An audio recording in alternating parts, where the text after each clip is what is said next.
यह शोर देख रहे हैं जनाब, ये रात का अंधेरा नहीं है, ये उदाहरण है गरीबी, लाचारी और दम तोड़ती हुई मेहनत का।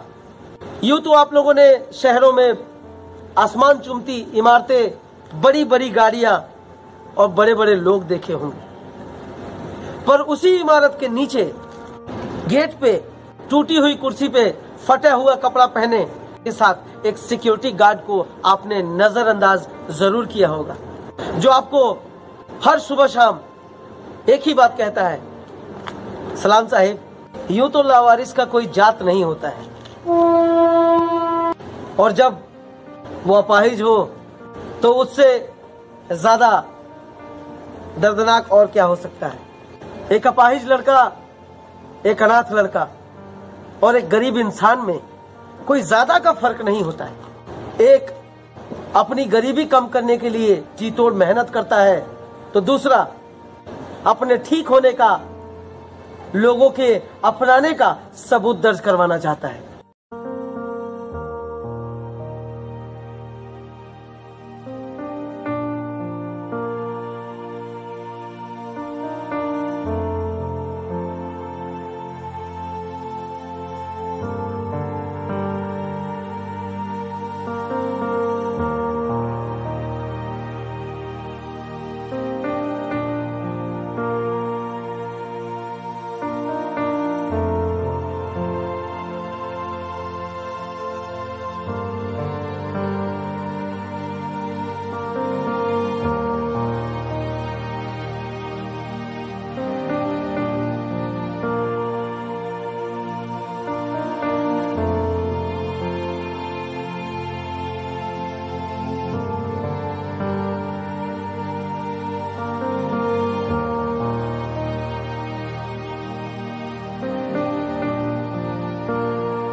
अनाथ का तो कोई नाम होता नहीं है, लेकिन जब से पैदा लिया मुझे लोगों ने चंदन के नाम से पुकारा। मैं यही रेलवे लाइन के पटरी के पास एक छोटी से झुग्गी में अपने को बचपन से पाया हूँ। उसे झुग्गी भी नहीं कह सकते हैं, क्योंकि रेलवे लाइन के ट्रैक पे चार कुत्तों के बीच में एक दरी में पाया गया था मैं, एक कट्टे में पाया गया था मैं। और मुझे समाज ने अपनाने से इसलिए भी मना कर दिया होगा कि मैं अपाहिज था। मेरी रोजमर्रा की जिंदगी शुरू होती थी एक रोटी के जुगाड़ में। मैं अपना कट्टा उठा के, कट्टा शहरी भाषा है, गांव में कहे तो बोरा उठा के, रोज कुछ बोतल, कुछ प्लास्टिक बटोरने के लिए रोज निकल जाता था।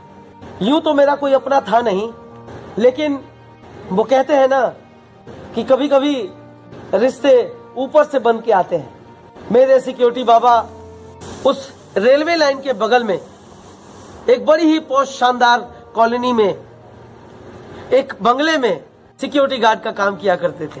एक दिन मैं उस रास्ते से उस कॉलोनी से गुजर रहा था। कुत्ते मेरे पे भौंक रहे थे। एक रोटी की तलाश में मैं निकला हुआ था, क्योंकि पिछले 2 दिन से मैंने खाना नहीं खाया था। जैसे ही मैं उस बंगले के पास पहुंचता हूं तो देखता हूं एक फटी हुई शर्ट में जिम्मेदारियों का बोझ उठाए हुए उन आंखों को, और उनकी थाली में उनके मेहनत से कमाए हुए सूखी रोटी और सिर्फ अचार था। लेकिन वो कहते हैं ना कि गरीब के लिए तो रोटी ही काफी होती है, वो पानी के साथ भी खा सकता है। तो मैंने अपनी भूखी आंखों से उनके एक निवाले पे देखा। मुझे ये बात का अंदाजा नहीं था कि वो मुझे देख रहे हैं। उन्होंने मुझे इशारे से कहा, इधर आ बेटा। मैं उनके पास अपनी लाचारी भरी निगाहें और शरीर के साथ पहुंचा। उन्होंने पूछा कि कहाँ रहता है, तो मैंने आसमान की तरफ मुस्कुराते हुए देखा, तो शायद वो समझ गए थे मैं यहीं रहता हूं, इस रेलवे लाइन के बगल में। बाबा ने मुस्कुराते हुए मुझे कहा, ये ले खा ले, और अपनी 2 रोटी में से 1.5 रोटी मुझे दे दी और खुद आधी रोटी खा गए। आलू को संवारने लगे और संवारते संवारते पूछा कि क्या तू पढ़ेगा, क्या तू पढ़ना चाहता है? आप सभी सोच के देखिए कि एक अनाथ, ऊपर से एक अपंग लड़के को जब इस तरह की सांत्वना भरी बातें अगर कोई करेगा तो उसके दिल पे क्या बीतेगी। इस दुनिया का कौन सा गरीब पढ़ना नहीं चाहता है?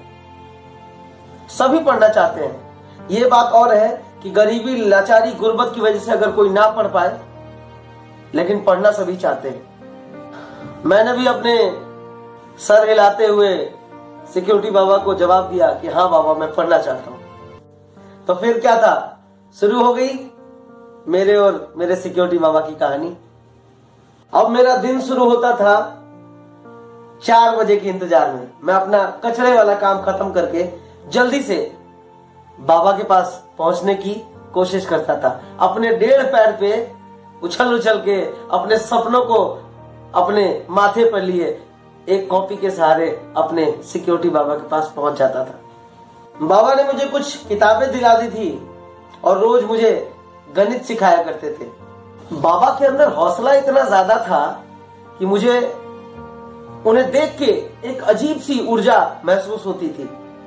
सिक्योरिटी बाबा हमेशा कहते थे कि बेटा, अपने आप को लाचार और कभी कमजोर मत समझना और अपनी उम्मीदों को टूटने मत देना।